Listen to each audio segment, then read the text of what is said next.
नागरिक सवालबाट नारायण अवस्थीको नमस्कार। नागरिक सवालमा आज अधिवक्ता डाक्टर केदार चन्द्र भट्टसँग म कुराकानी गर्दैछु र सन्दर्भ रहेको छ संशोधित नागरिकता ऐनका दूरगामी प्रभावहरू के होलान्। सो यो दक्षिण एसियाकै सन्दर्भमा पनि नागरिकता लिने दिने प्रक्रिया के रहेको छ र नेपालको सन्दर्भमा कस्तो हुनुपर्ने थियो। खास गरेर मैले उहाँको आफ्नो व्यक्तिगत धारणा पनि थाहा पाएको छु। दक्षिण एसियाको सन्दर्भमा दक्षिण एसियाका अन्य देशहरूमा नागरिकता दिने कुरा जुन स्थिति छ, जुन अवस्था, जुन कानुन बनाएको छ, त्यही आधारमा नेपालको कानुन पनि बनाउनु पर्ने हुन्थ्यो। तर नेपालमा निकै सजिलै नागरिकता दिने जुन चाहिँ कानुनमा संशोधन गरेको छ, भर्खरै विधेयक प्रमाणीकरण हुन बाँकी रहेको छ राष्ट्रपतिद्वारा, र यो विधेयकको दूरगामी प्रभाव, संशोधित नागरिकता ऐनका दूरगामी प्रभावहरू के हुन सक्लान् भनेर मैले कुराकानी गर्नेछु अधिवक्ता डाक्टर भट्टसँग। स्वागत छ। धन्यवाद। आराम हुनुहुन्छ? ठिकै छ। यो नागरिकता विधेयककै कुराकानी गरौँ। सम्भवतः आज राष्ट्रपतिबाट प्रमाणीकरण भइसकेपछि त्यो कानुनको रूपमा आउँछ होला। अब के हुन्छ, राष्ट्रपतिले रोक्न सक्ने स्थिति पनि छ न त, तर त्यो झिनो आशा छ। अहिले अब यो नागरिकता विधेयक पारित भएर कानुन बन्यो भने त्यसका दूरगामी प्रभावहरू के होलान् भन्नेबाटै मैले मूलभूत प्रश्नबाटै कुराकानी सुरु गरेँ। अब हामी नागरिकताको सन्दर्भमा यो अत्यधिक विवादास्पद विषय पनि रह्यो। यो यस कारणले रह्यो कि हामी दुई ठुला जनसङ्ख्या भएको मुलुकको बिचमा छौँ। हामीसँग समुद्रको पहुँच छैन, अनि हाम्रो भू बनावट कस्तो छ भने यी दुईटैसँग हामीले एक खालको परस्पर सम्बन्ध कायम राख्नुपर्ने अवस्था छ। र दोस्रो, भारतसँगको सामिप्यता भनेको भूगोलको मात्रै छैन, हाम्रो रहनसहन, संस्कृति, हाम्रा संस्कारहरू यी पनि मिलेका छन् र भारतसँग हाम्रो नातागोता पनि छ। अनि यसको असर के परेको छ भने यो नागरिकता जुन विधेयक अहिले दुईटै सदनले पारित गरे, भोलिका दिनमा हामी जुन ढङ्गले अहिले जनसङ्ख्या हाम्रो बढ्दै गइरहेको छ, विशेष गरेर तराईको जनसङ्ख्या र केही अरू ठाउँमा पनि छ, यसले भोलिका दिनमा हामीलाई संवैधानिक रूपले, कानुनी रूपले, राजनीतिक रूपले अनि भौगोलिक रूपले र एउटा भोलिका दिनमा साधन स्रोतको रूपले पनि हामी धेरै दूरगामी असर पर्छ। र हामी भोलि एउटा नेपालीको नियन्त्रणमा गएको भनेर भन्दा हुन्छ। नेपालीको नियन्त्रणमा गएको भन्दा यसलाई कसरी बुझ्ने भनेको, नेपालको जुन मेजर जनसङ्ख्या छ, जुन पुरानो जनसङ्ख्या छ, जुन मूल छ, त्यो तल पर्ने, अनि जो नेपालमा प्रकारान्तरले आएको जनसङ्ख्या छ त्यो माथि पर्ने। यी कुराहरू त देखिन्छन्। यो कुरा नेपालको हकमा मात्रै होइन, हामीले थुप्रै देशहरूमा यी कुराहरू देखेका छौँ। या त कस्तो हुनु पर्यो भने अर्को देशको त्यस्तो इन्ट्रेस्ट बन्नु भएन, त्यसले समस्या गर्दैन। जस्तो अमेरिकाको मूल जनसङ्ख्या एकदम थोरै छ। अमेरिकाले संसारभरिबाट मान्छेहरूलाई लगेर त्यहाँ जनसङ्ख्या बढाएको। अहिले पनि हामी जो डिबी भन्छौँ, यी विभिन्न कुराहरू भन्छौँ, त्यो जनसङ्ख्या बढाउने प्रयोजनकै निमित्त गरेको। उसले जनसङ्ख्या बढाउँदाखेरि यो पढे लेखेका मान्छेहरू, जान्ने मान्छेहरू, त्यस्ता मान्छेहरूलाई बढी प्राथमिकता दिएर लान्छ। त्यसको अर्थ के हो भने त्यहाँका साधन स्रोतको बढीभन्दा बढी प्रयोग गर्ने र अमेरिकालाई उन्नत बनाउने। तर बाहिरबाट गएका मान्छेबाट त्यहाँ जो नागरिक बन्छन् उनीहरूबाट अमेरिकाले समस्या भोगेको छैन। किन भोगेको छैन भने उसको नागरिकताको सन्दर्भमा, उसको संविधानको सन्दर्भमा, उसको राजनीतिक इस्युको सन्दर्भमा क्लियर छ। त्यस कारणले अब त्यो त मिलाउन सक्यो भने त मिल्दो रहेछ। अमेरिकाले संसारभरिका मान्छेलाई लगेर समस्या नभोग्ने, अनि हामीले हाम्रै नातागोताका मान्छेहरू, हाम्रै संस्कृतिका मान्छेहरू नेपालमा आएर एउटा कानुनी ढङ्गले नागरिकता लिइसकेपछि समस्या भोग्नुपर्ने किनभने हामीले कानुन बनाउँदाखेरि, संविधान बनाउँदाखेरि, त्यो खालको नियमावली बनाउँदाखेरि ती कुराहरूलाई ध्यान दिएनौँ। हामीले अलिक गलत ढङ्गले बनायौँ र गलत ढङ्गले बनाउँदाखेरि भोलिका दिनमा स्थिति के बन्छ भने जस्तो एउटा शब्द प्रयोग गरिन्छ त्यही शब्द नहोला। नेपालमा फिजीको कुराहरू गरिन्छन्, यी कुराहरू गरिन्छन्। त्यसकारणले हामी एउटा संवेदनशील अवस्थामै जान्छौँ भन्ने। अहिलेको लागि यो केही नलाग्न सक्छ, सामान्य कुरो हो। अब नेपालमा भएकाहरूलाई किन नागरिकता नदिने भन्ने कुरो सामान्य कुरो हो। यो कुरोमा धेरै सोच्नुपर्छ जस्तो लाग्दैन अहिलेको सन्दर्भमा। तर यसको दूरगामी परिणाम भनेको हामीले नचिताएको नकल्पेको हुन्छ र हाम्रो पुस्तामा त्यसको केही असर पर्दैन, तर 2-3 पुस्तापछि त्यसको धेरै भयावह असर पर्छ र त्यो बेला हामी त्यो जान्ने बुझ्ने ठाउँमै हुँदैनौँ, हामी गइसकेका हुन्छौँ, त्यो स्थिति हुन्छ। आदरणीय श्रोता, नागरिक सवाल सुनिराख्नु भएको छ। छोटो व्यापारिक विश्रामपछि थप कुराकानी गर्नेछु, हामीलाई सुन्दै गर्नु। पुनः स्वागत छ आदरणीय श्रोता नागरिक सवालमा। नागरिक सवाल दिनेश एफएम 93.8 मेगाहर्ज, लम्कीको लम्की एफएम, दिनेश खबरको फेसबुक पेजमा यहाँहरूले सुनिराख्नु भएको छ। आज मैले डाक्टर केदार चन्द्र भट्ट अधिवक्ता पनि हुनुहुन्छ, उहाँसँग कुराकानी गरिराखेको छु र सन्दर्भ रहेको छ नेपाल नागरिकता ऐन 2063लाई संशोधन गर्न बनेको विधेयक पारित भएर कानुन बन्नेवाला छ, राष्ट्रपतिकोमा पुगिसकेको छ र त्यसमा जुन परिवर्तित केही व्यवस्थाहरू राखेका छन्, जसले हातोहात नागरिकता वितरण गर्ने प्रावधान नेपालले अङ्गीकार गर्ने भएको छ र जसको दूरगामी प्रभाव अहिलेलाई नदेखिए पनि 1-2 पुस्तापछिको स्थिति भनेको वंशज नागरिकहरूको सङ्ख्या कम, त्यसपछि आएका नागरिकहरूको सङ्ख्या बढी हुने र त्यसपछि राज्य सत्ताको पहुँचमा उनीहरूकै हालिमुहाली हुने स्थिति नेपालको रहन सक्छ। किनभने 2 ठुलो जनसङ्ख्या भएका देश चीन र भारत बीचमा रहेको हाम्रो सानो जनसङ्ख्या भएको मुलुक नेपाल, त्यसमा पनि अफगानिस्तानको शरणार्थी पनि नेपाल आइपुग्छन्, बङ्गलादेशबाट पनि आउँछन्, बर्माबाट रोहिङ्ग्याहरू आउँछन् र यसरी तिब्बतबाट तिब्बती शरणार्थीहरू आउँछन् र ती आएका जतिलाई नागरिकता दिँदै गयो जन्मका आधारमा भने स्थिति के रहला के होला भनेर चिन्ता गरिएको छ। केही दशक लाग्न सक्छ त्यो स्थिति आउनको लागि। र मैले डाक्टर साहबलाई सोधेँ, अब यो अहिलेको जुन चाहिँ कानुन जुन संशोधन भएको छ प्रतिनिधि सभाबाट, राष्ट्रिय सभाबाट पारित भएको छ, यसका यो विवाह गरेर एक हातमा सिन्दुर अर्को हातमा नागरिकता भन्ने विषयमा मात्रै बढी टिका टिप्पणी र आपत्ति जनाएको हो कि यीबाट भने हो कि अरू प्रावधानहरू पनि त्यस्तै रहेका छन्? के प्रावधान संशोधित गरेका कुराहरू आपत्तिजनक छन् भन्ने तपाईँ जस्तै धेरैको बुझाइरहेको छ सर? अब यो नागरिकता विधेयकको बारेमा नेपालमा सबभन्दा बढी समयसम्म अल्झिएको कुरा पनि हो। 2072 सालमा संविधान बनिसकेपछि करिब 7 वर्ष जति नागरिकता विधेयक अल्झियो, समितिमा बहस भए, सहमति हुन सकेन, अनि त्यसरी धेरै लामो बहस पनि भयो र बहस भएर एउटा निष्कर्षमा पुगेर निकाल्नुपर्ने ठाउँमा एउटा दबाबबाट एउटा कस्तो भन्दाखेरि के आइपर्यो, जस्तो योभन्दा पहिला 2075 सालमा केपी ओलीको सरकारले प्रतिनिधि सभामा नागरिकता संशोधन विधेयक दर्ता गर्यो, अनि त्यो दर्ता गर्दाखेरि पनि एउटा सहमतिको आधारमा दर्ता थिएन, एक ढङ्गले दर्ता गरियो र त्यसपछि 21 असारमा देउबा सरकारले फिर्ता लिएर नयाँ नागरिकता विधेयक दर्ता गर्यो र यो नयाँ नागरिकता विधेयक दर्ता गरिसकेपछि यो विधेयकको सन्दर्भमा के हुन्छ भने संसदभित्रकै केही कार्यक्रमहरू हुन्छन्, त्यो भित्रका केही प्रक्रियाहरू हुन्छन्।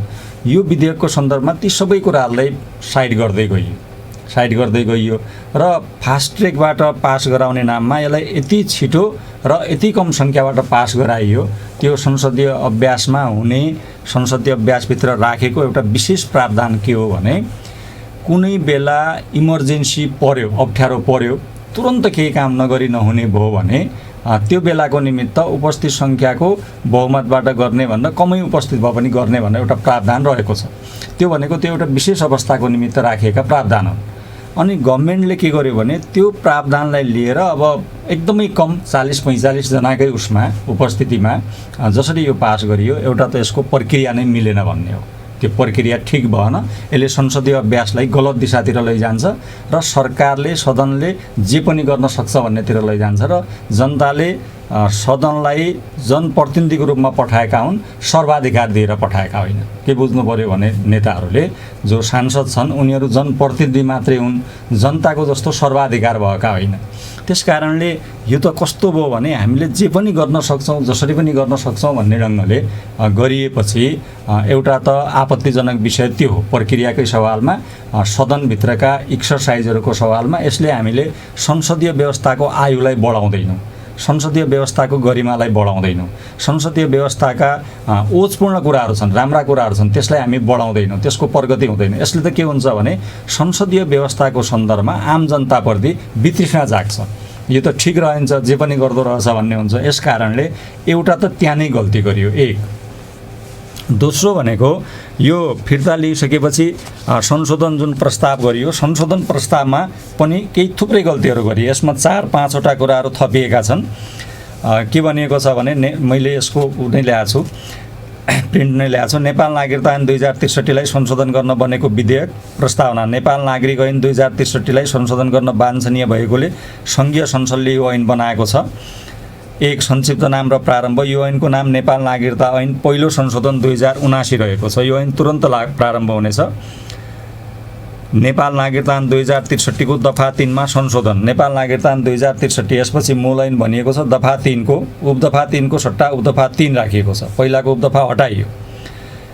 के भनियो भने नेपालभित्र फेला परेको पितृत्व र मातृत्वको ठेगान नभएको नाबालक निजको बाबु वा आमाको पत्ता नलागेसम्म वंशजको नाताले नेपालको नागरिक मानिनेछ भन्न भन्यो। अनि यसमै पनि एउटा मान्छे पत्ता लागेन भनियो, अनि त्यो पत्ता नलागेको कारणले उसलाई वंशजको नागरिकता दिने भन्ने जुन प्रावधान राख्यो, यो प्रावधानले के अर्थ बोक्छ भन्ने हो। यो प्रावधान के अर्थ बोक्छ भन्ने म अहिले भन्छु है। अनि त्यसपछि गएर उपदफा 3 पछि दिएका उपदफा 4, 5, 6 र 7 थपिएका छन्।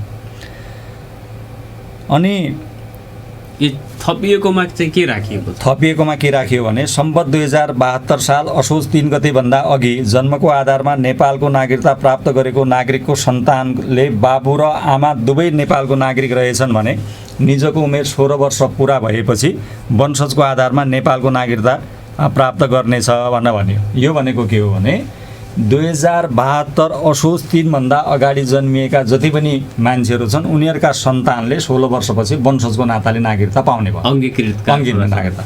अब यो संविधानमा व्यवस्था छ यो है।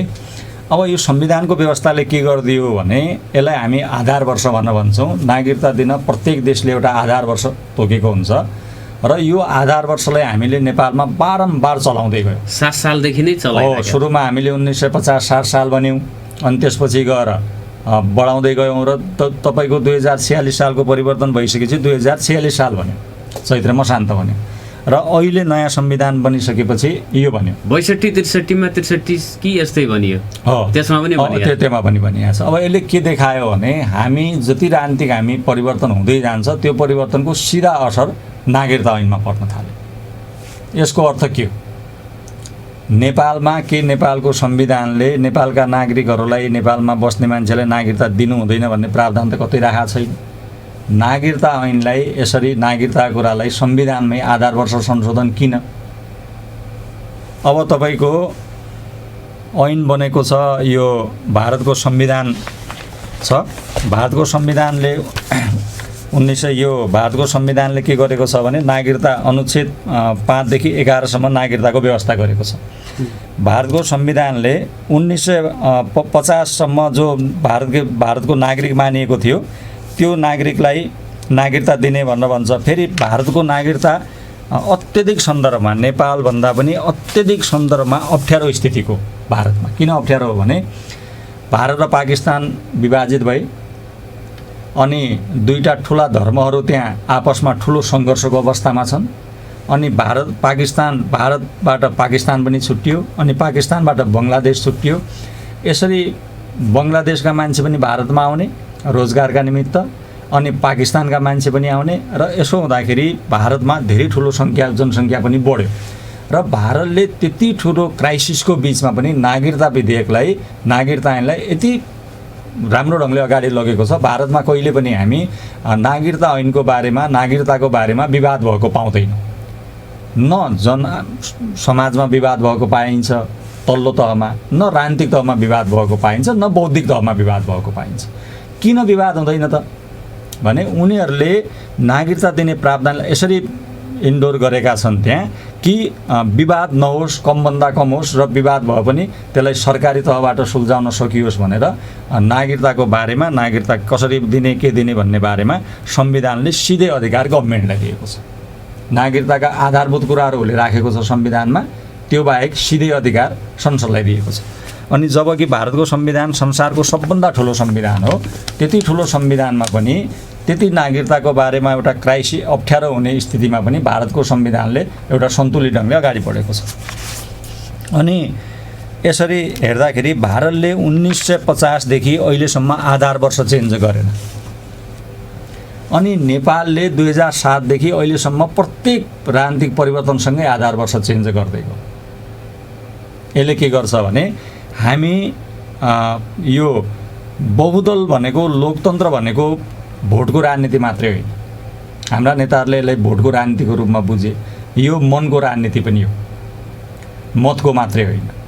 अनि भोट लिनका निमित्त, भोट प्राप्त गर्नका निमित्त जसले जे भन्यो, जसले जे माग्यो त्यो दिइदिन्छौँ भन्ने खालको प्रवृत्ति नेताहरूको एउटा कस्तो बनेको छ भने जे माग्यो दिन्छौँ भन्ने, तर नदिने प्रवृत्ति बनेको छ। नागरिकताको सवालमा ठिक्क उल्टो भयो। नागरिकता चाहिन्छ भनेर भन्यो, त्यो नेपालीहरूले भनेको भन्दा पनि त्यो बाहिरबाट भनिएको छ। अनि दिन्छौँ भन्यो, र दिन्छौँ भन्ने कुरामा पनि सबै पक्षहरू एउटा मिल्यो कि। आश्चर्य कुरो के छ भने नेपालको संसदमा नागरिकता विधेयक सम्बन्धमा कुनै विवाद भएन, एक रत्ती विवाद भएन। राजाले मात्रै फिर्ता गर्नु परेको थियो पहिला, राजा वीरेन्द्रले। होइन, ती कुराहरू छन्। ती कुराहरू के छ भने जस्तो यो कतिपय सन्दर्भमा के हुन्छ भने सरकारले, सदनले हामी सबै कुरा हौँ भन्ने कुरालाई त्याग्नुपर्छ। जनता सबै कुरो हो, एउटा सिस्टम ठुलो कुरो हो। अनि राजाले के गरे भने त्यो बेलाको सिस्टममा, त्यो बेलाको संविधानमा राजाले अदालतलाई सोध्न पाउने अधिकार थियो। अनि त्यो अधिकारको प्रयोग गरे। किन गरे भने आफैले केही पनि गर्दाखेरि विवादित हुने, अनि दोस्रो कुरो त्यो पहुँच पनि नपुग्ने। अनि त्यो आनाले उनले के गरे भने देशको सबभन्दा ठुलो निकाय भनेको, न्यायिक निकाय भनेको अदालत हो। अनि उसले हेर्छ भनिसकेपछि त्यहाँ अदालत पठाइयो, अदालतले त्यसलाई रिजेक्ट गरिदियो, हुँदैन भन्थ्यो। त्यो बेला पनि संविधानलाई क्रस गरेरै आएको थियो। हामीले त्यो बेला पनि त्यसको विरोध गरेका थियौँ। यस कारणले यसपालि त संविधानलाई टेकेरै आएका छन्। होइन, संविधानलाई टेकेको छैन। संविधानलाई किन टेकेको छैन भने संविधानले आधार वर्षलाई परिवर्तन गर्यो, त्यो एउटा कुरा हो।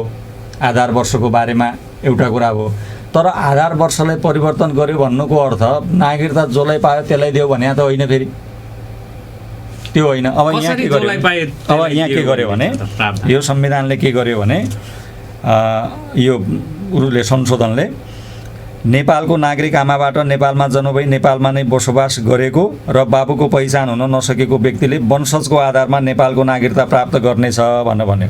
उपदफा 6मा उपदफा 2मा जुनसुकै कुरा लेखिएको भए तापनि विदेशी नागरिकसँग विवाह गरेकी नेपाली महिला नागरिकबाट नेपालमा जन्मिएको व्यक्तिले नेपाली नागरिकता लिँदाका बखत निजको आमा र बाबु दुवै नेपाली नागरिक रहेछन् भने नेपालमा जन्मिएको त्यस्तो व्यक्तिले वंशजको आधारमा नेपालको नागरिकता प्राप्त गर्नेछ। उपदफा 5 बमोजिम नागरिकता प्राप्त गरेको कुनै व्यक्तिले बाबु विदेशी रहेको ठहरेमा त्यस्तो व्यक्तिले वंशजको आधारमा लिएको नागरिकता कायम रहने छैन भनेर भनियो। अब यहाँ कस्ता प्रावधान राखिएका छन् भने यो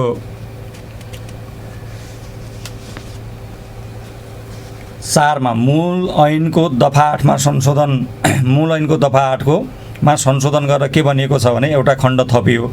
नेपालको नागरिक आमाबाट नेपालमा जन्म भई नेपालमा नै बसोबास गरेको र बाबुको पहिचान हुन नसकेको व्यक्तिको हकमा निजको बाबुको पहिचान हुन नसकेको बेहोराको निज र निजको आमाले तोकिए बमोजिमको स्वघोषणा तर निवेदन दिँदाका बखत त्यस्तो बाबुको आमाको मृत्यु भइसकेको वा होस ठेगानामा नरहेको अवस्थामा सोको प्रमाणसहित निवेदकले गरेको स्वघोषणा संलग्न हुनुपर्नेछ भनेर भन्यो। अब यो स्वघोषणाको प्रावधान जो छ, यो स्वघोषणाको प्रावधानले के गर्यो भने कुनै मान्छे नेपालमा मेरो बुवा छैन, बुवा मरिसक्यो भनेर कुनै मान्छे आउँछ नेपालमा, अनि आमा मरिसक्यो भनेर आउँछ र उसले स्वघोषणा गर्छ। स्वघोषणा के गर्छ भने मेरो आमा बुवा मरिसक्यो, म नेपालको नागरिक हुन पाऊँ भनेर स्वघोषणा गर्छ र त्यो स्वघोषणाको आधारमा सरकारले नागरिकता दिने प्रावधान राख्यो।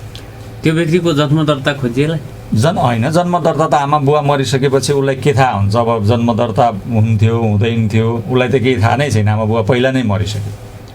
अनि ऊ कसैले उसलाई पाल्यो, कसैले पाल्यो। अब पाल्ने मान्छे पनि सामाजिक मान्छे छ, अब सरकारको एथोरिटीवाला पनि होइन।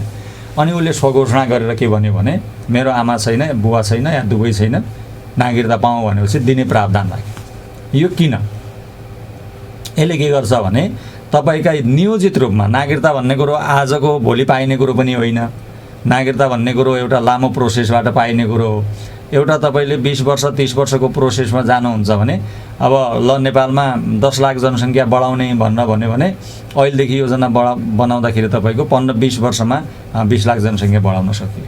यो प्रावधान 2036 सालको जनमसङ्ग्रहमा लाखौँ लाख भारतीयहरूलाई नागरिकता दिएको साँचो, लाखौँ लाख। त्यो बारेमा नेपाल सरकारकै कतिपय रिपोर्टहरू पनि प्रकाशित भएका छन्। नेपाल सरकारका परोक्ष रूपमा प्रत्यक्ष रूपमा बनेका कतिपय रिपोर्टहरू पनि आएका छन्।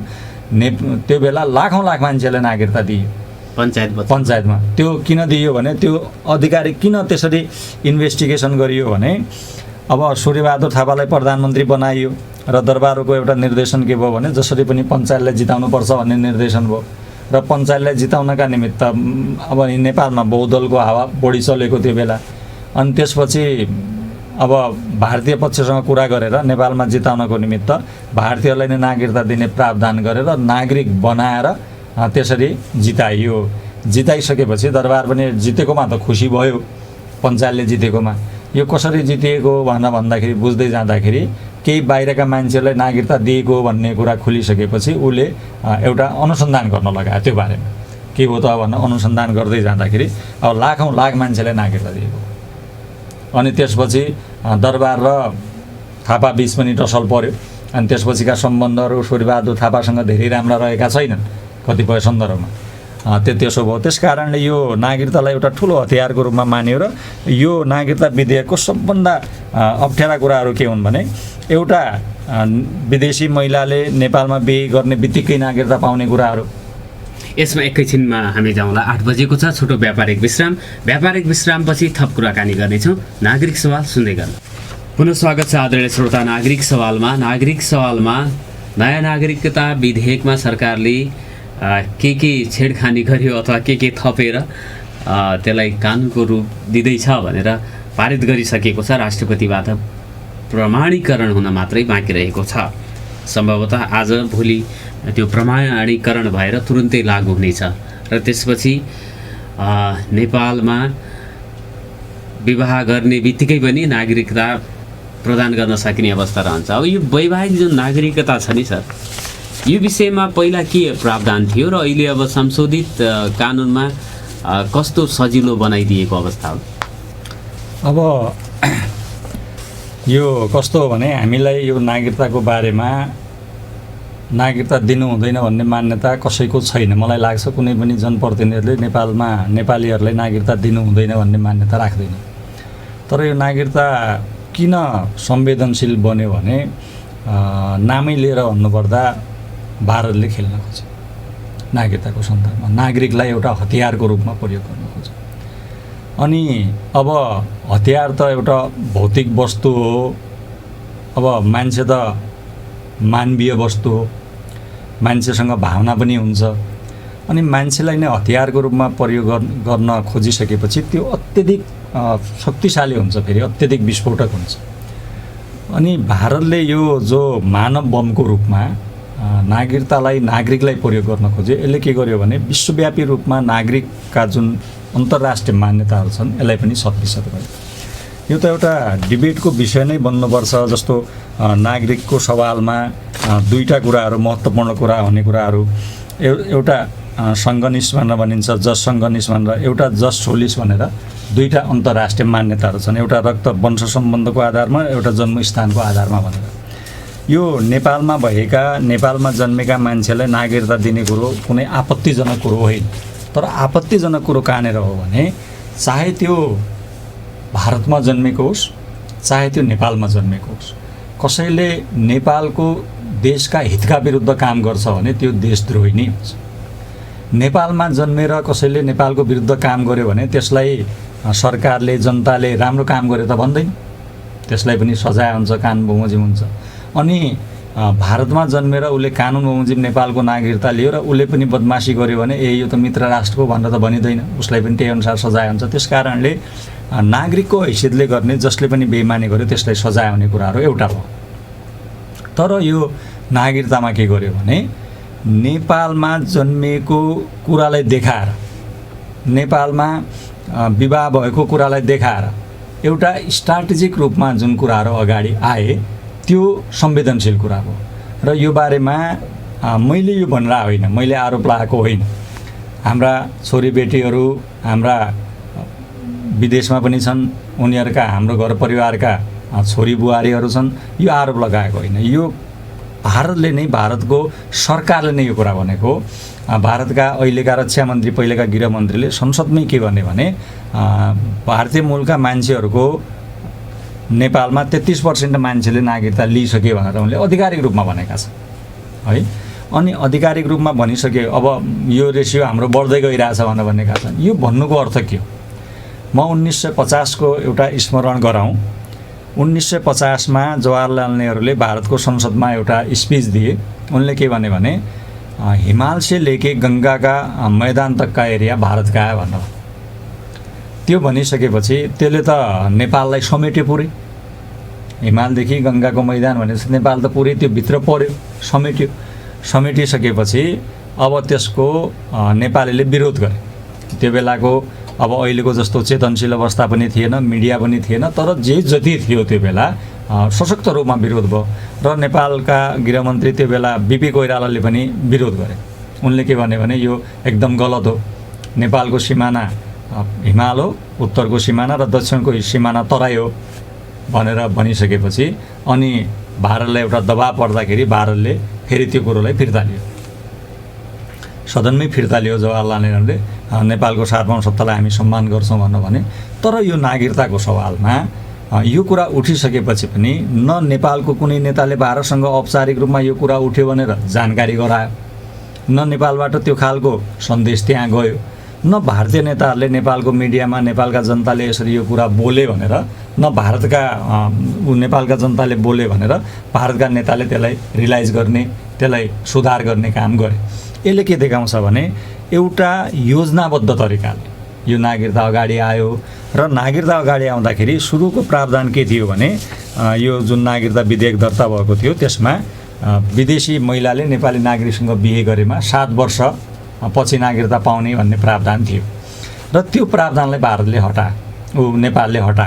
र त्यो प्रावधान फेरि भारतमा पनि त्यो प्रावधान छ। भारतको नागरिकता अधिनियम 1955 को अधीन नागरिकता पाइने भनेर भनेको छ। र भारतमा पनि के भन्छ भने धारा 5 मा 1986 द्वारा रजिस्ट्रीकरण गरिने भनेर भन्छ। धारा 5 मा 5 वर्ष भारतमा रहेको मान्छेले नागरिकता पाउने भन्छ। विवाह गरिसकेपछि 5 वर्ष रहेको हुन्छ। र अहिले त्यसलाई संशोधन गरेर 7 वर्ष बनाएको छ।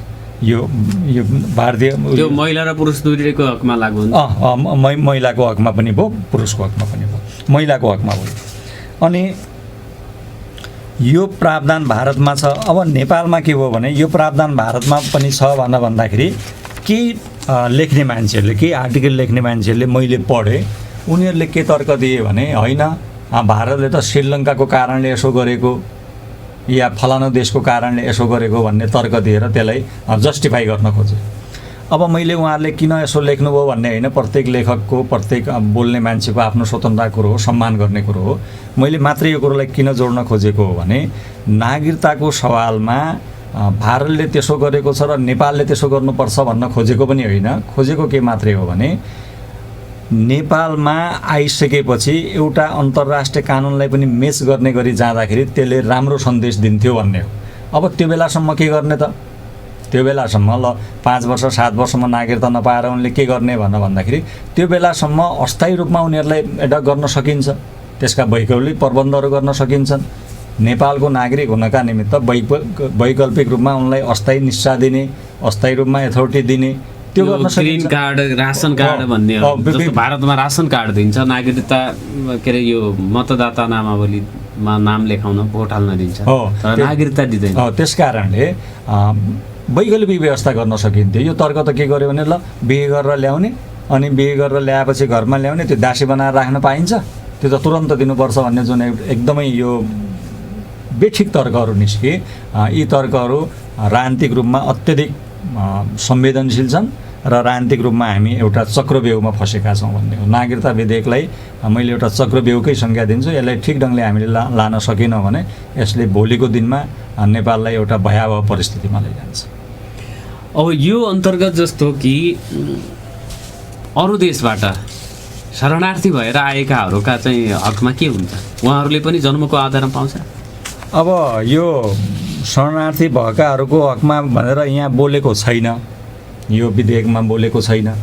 यहाँ के भनेको छ भने जस्तो अब म यहाँ नेपालमा छु, यति बसिरहेको छु, 5 वर्ष 7 वर्षदेखि बसेँ, 10 वर्षदेखि बसेँ, मलाई मेरो आमा बुवा थाहा छैनन् भनेर अघि मैले जुन स्वघोषणाको कुरा गरेँ, अनि स्वघोषणा गर्छु मलाई मेरो आमा बुवा थाहा छैनन्, मलाई नागरिकता पाऊँ भनेर भन्यो भने यो नियमको आधारमा त नागरिकता दिनु पर्यो।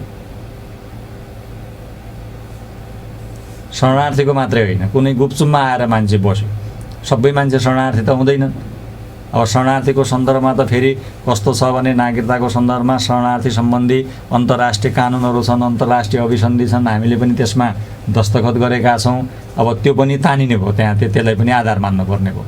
तर यहाँ स्वघोषणा 2-3 चिजहरू, एउटा स्वघोषणाको आधारमा दिने कुराहरू, एउटा विदेशी महिलालाई विवाह गर्ने बित्तिकै दिने कुराहरू, अनि भोटिङ राइट्सका कुराहरू र राजनीतिक राइट्सका कुराहरू, यी भने अत्यधिक रूपमा अप्ठ्यारा कुराहरू हुन् र यिनले भोलिका दिनमा हामीलाई धेरै अप्ठ्यारो स्थितिमा लैजान्छ। योमा हामीले तुरन्त सुधार गर्नुपर्छ, संशोधन गर्नुपर्छ।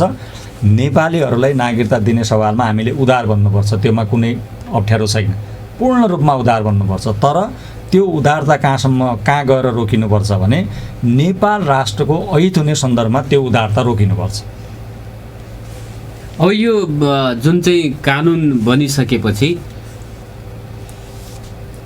प्रतिनिधि सभा र राष्ट्रिय सभाले त पारित गरे, राष्ट्रपतिले रोक्न सक्ने यसलाई? अब यो जुन कुराहरू चाहिँ एकचोटिका लागि राष्ट्रपतिले यसलाई फेरि हेर्नुहोस् भनेर विधेयक फिर्ता पठाउन पाउँछ। त्यो अवस्था पठाउन सक्ने अवस्था देखिन्छ, पठाउन सक्ने अवस्था पनि देखिन्छ। अब त्यस्तो धेरै ठुलो अवस्था त छैन, किनभने अब राष्ट्रपतिको जुन एउटा पृष्ठभूमि हो, पृष्ठभूमिको पार्टीले पनि यो नागरिकता विधेयकलाई पास गरिदिएको हुनाले त्यहाँ सदनमा नभए पनि बाहिर आएर विरोध गरे पनि समर्थन गरिदिएको हुनाले फिर्ता पठाउने सम्भावना त कम हुन्छन्। तैपनि एउटा स्थिति रहन्छ त्यो। अब आज अब संसदको कार्यसूचीको पहिलो नम्बरमै तपाईँको राष्ट्रपतिद्वारा प्रमाणीकरण गरिएको विधेयकको जानकारी गराउने भन्ने राखिएको छ। अब त्यही विधेयक हो कि कुनै अरू हो कि भन्ने थाहा भएन। अब सम्भावना त्यो पनि छ, एउटा झिनो सम्भावना। त्यसपछि कानुनी रूपमा त पहिला राजाले सर्वोच्च अदालतलाई सोधेको अवस्था थियो, अहिले अब त्यो सम्भवतः राष्ट्रपतिलाई त्यो अधिकार छैन होला। त्यसपछि के गर्ने? नागरिक स्तरबाट गजेटमा प्रकाशित भइसकेपछि, राजपत्रमा प्रकाशित भइसकेपछि यो सर्वोच्च अदालतमा फेरि रिटको रूपमा अगाडि बढ्छ र यसलाई हटाउनुपर्छ भनेर रिट तयार भइसकेका छन्। जुन कुराहरू बाहिर आएका छन्, कतिपय रिट पर्यो भने त्यो कानुनमा तुरुन्त लागू हुनेछ भन्ने कुरा रोकिन्छ कि? रोकिन्छ। रिट परेपछि त अब त्यो फैसला नभएसम्म त त्यो तुरुन्तै लागू हुने भएन। अब नेपालमा त जे पनि गर्न सकिन्छ भन्ने गलत ट्रेन्ड डेभलप हुँदै गएको छ। तर हामी कानुनका विद्यार्थी भए हुनाले कानुनको एक्सर्साइज के हो भन्ने सन्दर्भमा हामीले बोल्ने भन्ने कुरा भनेको त्यो भित्रकै भएको हुनाले रोकिन्छ भन्ने हो। भनेपछि यो नागरिकता ऐनका विरुद्ध सर्वोच्चमा रिट पर्ने निश्चित छ? सम्भावना, म्याक्सिमम सम्भावनाहरू छन्। जुन कुराहरू आइरहेछन् त्यो आधारमा रिट पर्छ नै। त्यसपछि त न्यायालयले त विगतको नजिरलाई पनि हेर्छ होला? न्यायालयले हेर्छ। न्यायालयले नागरिकताको बारेमा थुप्रै नजिरहरू स्थापित गरेको छ। अब यसमा केही छ भने संविधानले यो आधार वर्ष फरक तोक्या हुनाले योमा सर्वोच्चले केही बोल्दैन यो सन्दर्भमा, आधार वर्षको सन्दर्भमा। तर अरू सन्दर्भमा जस्तो विदेशीलाई तुरन्त दिने सन्दर्भमा, स्वघोषणाका सन्दर्भमा, यो सन्दर्भमा बोल्छ। राजनीतिक प्रभाव र परिणामको सन्दर्भमा सर्वोच्चले बोल्दैन। राजनीतिक प्रभाव र परिणाम कस्तो हो भने जस्तो यसको सबभन्दा ठुलो असर पर्ने भनेको पूर्वी तराईमा हो, बढी असर पर्ने भनेको। त्यहाँ भोलिका दिनमा के स्थिति देखिन्छ भने मूल जो नेपाली मूलका मधेसीहरू छन् तिनीहरू अल्पमतमा पर्ने र विदेशी मूलका मधेसीहरू बहुमतमा आउने र त्यो भइसकेपछि त्यही समाजमा, मधेसी मूलकै समाजमा एउटा कन्फ्लिक्ट डेभलप हुन्छ र त्यो कन्फ्लिक्ट मधेससम्म मात्रै सीमित रहँदैन, त्यो कन्फ्लिक्ट भारतको बोर्डरसम्म पनि पुग्छ, त्यहाँ पनि पुग्छ। किनभने त्यहाँ पनि नेपाली मूलका मान्छेहरू नागरिक भएर बसेका छन्, भारतमा गएर नेपाली चेलीहरू पनि त्यहाँको नागरिकता लिएर त्यहाँ काम गर्दै त्यहाँ घर परिवार घरजम गरेर बसेका छन्। यसले के गर्छ भने सामाजिक रूपमा पनि सम्बन्धहरूलाई बिगार्ने काम गर्छ, सपार्ने काम गर्दैन। राजनीतिक फाइदाको निमित्त एउटा त्यो फाइदाको निमित्त जुन यो काम गरियो नेपालका नेताहरूले, भारतका नेताहरूले जुन यो काम गरियो यो ठिक भएन भन्ने हो।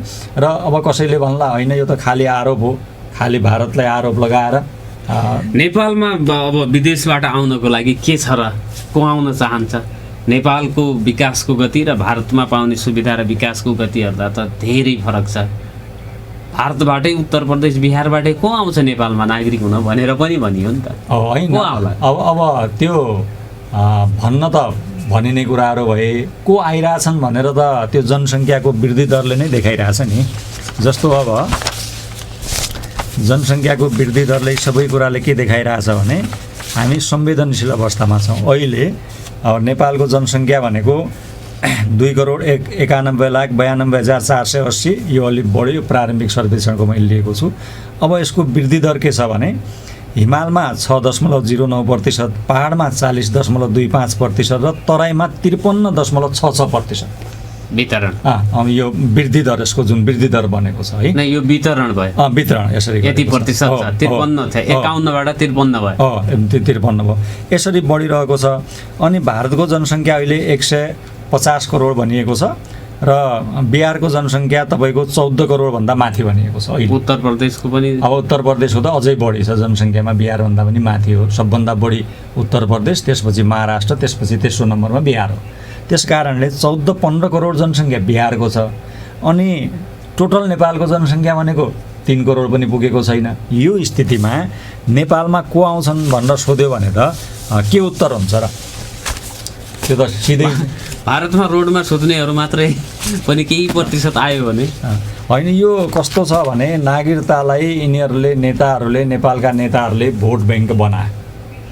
अनि यो नागरिकता यहाँ समस्या केले पनि गर्यो भने एसई गरेर 11 कक्षामा भर्ना आउनुपर्छ भने पनि नागरिकता चाहिएन, सिम ल्याउनु छ एनसेलको नमस्तेको भने पनि नागरिकतै चाहिएन। अनि यसले चाहिँ नागरिकतै हुनुपर्छ भन्ने बाध्यकारी अवस्था पनि सिर्जना गरे जस्तो छ। होइन, यसलाई निराकरण 11-12मा पढ्नको लागि चाहिँ नागरिकता किन आवश्यक? होइन, यही भने यो नागरिकतालाई एउटा यस्तो हतियारको रूपमा प्रयोग गरे। 16 वर्षमा नागरिकता बन्यो।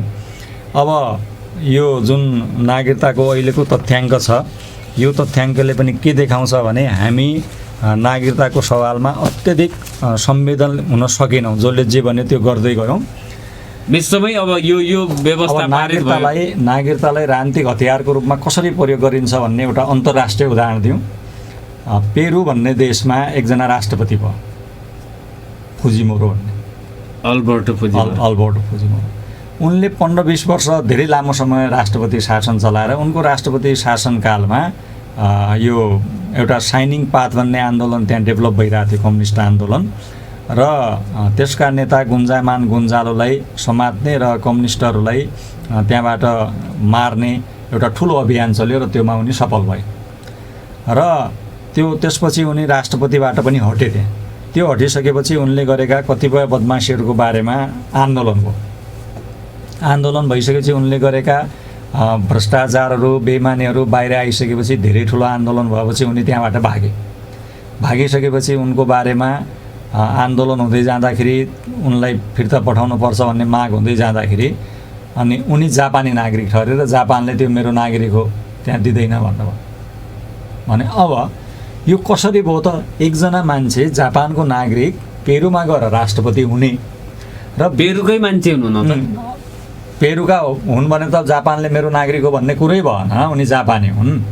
जापानबाट लगेको भयो कि हो पेरुमै हुने बेला जापानका नागरिक भयो। अब त्यसलाई कसरी प्रयोग गर्यो त्यही त भने। अब त्यहाँ कस्तो डिजाइन बन्यो भने एउटा यस्तो मान्छे चाहियो अमेरिकालाई जसले पेरुमा भएको कम्युनिस्ट मुभमेन्टलाई दबाउन सकोस्। अनि पेरुमा सोधखोज गर्दै जाँदाखेरि त्यस्तो मान्छे भेटिएन। नभेटिसकेपछि उनले एकजना यस्तो पात्र भेटाए फुजिमोरोको रूपमा, तिनी जपनिज थिए र तिनलाई त्यहाँ इस्टाब्लिस गरियो, पेरुमा इस्टाब्लिस गरियो, उनलाई लगियो, राखियो, अब त्यहाँको नागरिक बनाइयो र त्यो बनाइसकेपछि उनलाई राष्ट्रपतिसम्म पुर्याइयो र उनको माध्यमबाट पुरै कम्युनिस्ट सत्ता समाप्त गरियो, त्यहाँ आन्दोलन समाप्त गरियो र लास्टमा उनको उपाध्येयता सिद्धिएपछि उनलाई एक्सपोज पनि गरियो। यो नागरिकता भन्ने कुरो कस्तो हतियारको रूपमा प्रयोग हुन्छ भन्ने मैले एउटा उदाहरण दिन खोजेको।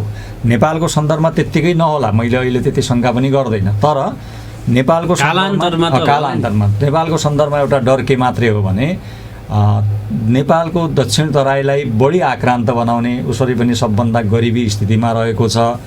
त्यहाँ तपाईँको व्यक्तिको मतान्त हेर्नुहुन्छ भने, स्टेटस हेर्नुहुन्छ, लिभिङ स्ट्यान्डर्ड हेर्नुहुन्छ भने कोही धेरै माथि छन्, कोही एकदमै सतहमा छन्, पहाडको भन्दा पनि गरिबी बढी छ, विभेद त्यति उच्च स्तरको छ। अनि त्यहाँ त्यो खालको जुन एउटा अत्यधिक ठुलो असमानता छ, यो नागरिकता ऐनले त्यहाँको असमानतालाई अझै बढाउनेवाला छ। र कस्तो बढाउँछ भने राजनीतिक ढङ्गले पनि अगाडि बढाउँछ। अहिलेसम्म त्यहाँ राजनीतिक ढङ्गले हामी मधेसी एक हौँ भन्ने भावना थियो अहिलेसम्म, तर अब के गर्छ भने हामी नेपाली मधेसी एक, इन्डियन मधेसी एक भन्ने खालको स्थिति हुन बेर छैन त्यहाँ। त्यो खालको हुन्छ। र मैले मधेसमा बस्ने दौरानमा अब थुप्रै समय हामीले मधेसमा पनि काम गऱ्यौँ, बस्यौँ, त्यहाँ त्यो भावना भित्री रूपमा एकदम परपल छ। पहिले पनि थियो, सतहमा आएको छैन। अब जब सतहमा बोल्न थालिसक्यो, जब सतहमा किन आउँछ भने जब अर्कोले आक्रमण गर्छ नि तब नबोल्ने हो नि त, सुरुमा त शक्ति उता जान्छ। त्यस कारणले यसले कसैले लागेको होला नागरिकताको समस्या अब नेपालमा समाधान भयो, अब नागरिकताले जे भन्थे त्यहाँ हामीले दिइसक्यौँ भन्ने लागेको होला।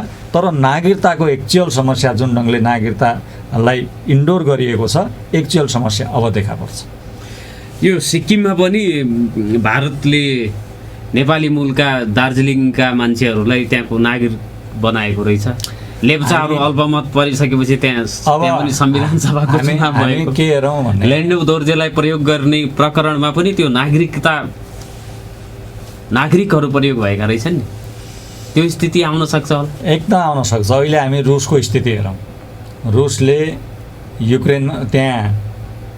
युक्रेनमाथि आक्रमण भइरहेछ र युक्रेनको केही भागलाई रुसले आफूमा पनि गाभ्यो, क्रिमिया यिनीहरू केही भागलाई, र केही भागहरू मेरो हो भनिरहेछ र थुप्रै भागहरूमा रुसले दाबी गरिरहेछ।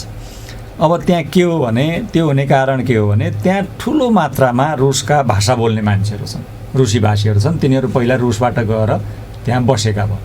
अनि भाषाको एउटा अपनत्व हुन्छ, एउटा महत्त्व हुन्छ, एउटा संस्कृति हुन्छ। अनि त्यो आधारमा एउटा त्यो स्थिति बनिरहेछ रुसमा।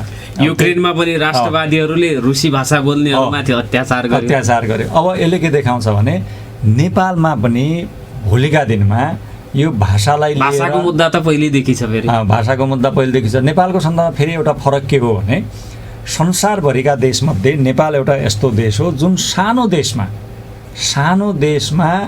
अब 120-22 भाषा बोलिन्छ। सानो देशमा, सानो जनसङ्ख्यामा यो भनेको संसारका कुनै पनि देशमा यो विशेषता पाइँदैन। इन्डिया त्यति ठुलो छ, संसारकै ठुलो राष्ट्र हो, जनसङ्ख्यामा चीनलाई पनि उछिन्ने अवस्थामा पुग्दैछ। इन्डियामा यति भाषाहरू छैनन् जति नेपालमा भाषाहरू छन्। अमेरिकाले त्यति संसारबाट लगेर त्यति मान्छेलाई राखेको छ, अनि त्यहाँ यति भाषाहरू बोलिँदैनन् जति नेपालमा छन्। त्यस कारणले नेपाल भाषाको सन्दर्भमा धेरै फरक देश हो। त्यस कारणले केही भाषालाई लिएर जातिको सन्दर्भमा, अब यो भूगोलको सन्दर्भमा, संस्कृतिको सन्दर्भमा एउटै धर्म मान्नेभित्र पनि विविध खालका संस्कृतिहरू छन्। अब पश्चिमतिर हिन्दू धर्म मान्नेहरूका संस्कृति र पूर्वतर्फ हिन्दू धर्म मान्नेका संस्कृति फरक छन्। त्यस कारणले हामी धेरै फरकमा हौँ। त्यस कारणले भाषाकै सवालमा त धेरै ठुलो कन्फ्लिक्ट नहोला। यद्यपि कसैले पनि नेपाली भाषालाई मात्रै प्रमोट गर्ने, मेरो भाषा किन नगर्ने भन्न पायो, त्यो उसको अधिकारको कुरो भयो, प्रमोट पनि गर्नुपर्छ। अब नेपाली भाषा भनेको एउटा सम्पर्कको भाषा, एउटा त्यो भाषाको रूपमा रहने भयो। त्यस कारणले भाषाको रूपमा पनि समस्या भनेको नेपालमा दुईटा समस्या देखिएका छन्। एउटा नागरिकता समस्या बन्छ, दोस्रो धर्म समस्या बन्छ भोलिका दिनमा। धर्म पनि नेपालमा जबरजस्त रूपमा समस्या बनेर आउँछ र नेपालको धार्मिक समस्या र भारतको धार्मिक समस्या फरक हुन्छ। फेरि भारतमा समस्या भनेको अहिले पनि हिन्दू र मुस्लिमकै हो, हिजोका दिनमा पनि त्यही थियो। नेपालमा हिन्दू र मुस्लिमको बिचमा धार्मिक कन्फ्लिक्ट बन्दैन। भोलिका दिनमा नेपालमा यो हिन्दू र क्रिस्चियन बिच त्यो खालको सम्बन्धहरू डेभलप हुँदै गएका छन्, बन्दै गएका छन्। अहिले त बुद्धिस्ट र हिन्दूका बिचमा भित्रभित्र भइराखेको, कालान्तरमा त्यो दुई ध्रुवमा बाँडिन्छ। अब बुद्ध धर्मको त अलिक जहाँ बुद्ध धर्मावलम्बीहरूको सङ्ख्या छ त्यहाँ चाहिँ नि बुद्ध धर्म र हिन्दू धर्मका बिचमा विभेद गराउने, कन्फ्लिक्ट त्यसको फाइदा इसाई होइन, त्यो त लिइरहेछन्। मैले अब यो नागरिकताकै प्रसङ्ग हो, नागरिकतालाई मैले कतातिर जोडेको हो भने हामी कार्यक्रमको अन्तमा छौँ, 1 मिनट मात्रै बाँकी छ। अब यो नागरिकता विधेयकको प्रसङ्ग सर्वोच्च अदालतमा प्रवेश हुन्छ। हजुर। त्यसपछि आउने निष्कर्षका लागि अब यो जनमतको कुरा गर्ने हो भने त यही स्थितिमा यो चाहिँ लागू हुनु हुँदैन भन्ने जनमत बढी छ। यद्यपि राजनीतिक दलहरूले त्यसलाई नजरअन्दाज गरे पनि र त्यसलाई अब सर्वोच्च अदालतले त आफैले स्थापित गरेको नजिरहरूलाई त आत्मसात गर्छ होला नि। सर्वोच्च अदालतले आत्मसात गर्नुपर्छ, यो कुरा हेर्नुपर्छ भनेर त्यहाँ जसले रिट हाल्छन् उनीहरूले, कानुन व्यवसायीहरूले त्यो बहसै त्यही हुने हो। हामीले त यो संविधानको विरोधी पनि होइनौँ, ऐनका विरोधी पनि होइनौँ। हामी त के मात्रै हो भने संविधान ऐनलाई कुनै पनि विधेयकलाई औजारको रूपमा प्रयोग गरिनु हुँदैन भन्ने मात्रै हो। नेपालीहरूले नागरिकता पाउनुपर्छ, चाहे मधेसी हुन्, चाहे पहाडी हुन्, चाहे हिमाली हुन्, त्यो जसले पनि नेपालीहरू चाहे आमा बाबाको ठेगाना पत्ता नलागेका हुन्, नेपालीहरू पाउनुपर्छ। तर त्यो नाममा हतियार बन्नु हुँदैन नागरिकता विधेयक भन्ने मात्रै हो, र त्यो हतियार बन्यो भने त्यसले नेपालीलाई पनि खान्छ। हस्, यो संवादको लागि हामीले समय दिनुभयो, यसको लागि धन्यवाद छ। आदरणीय श्रोता, भोलि अर्को विषयवस्तु र प्रसङ्गमा कुराकानी गर्न आउनेछु। आजलाई भने बिदा दिनुहोस्। नमस्कार, शुभ दिन।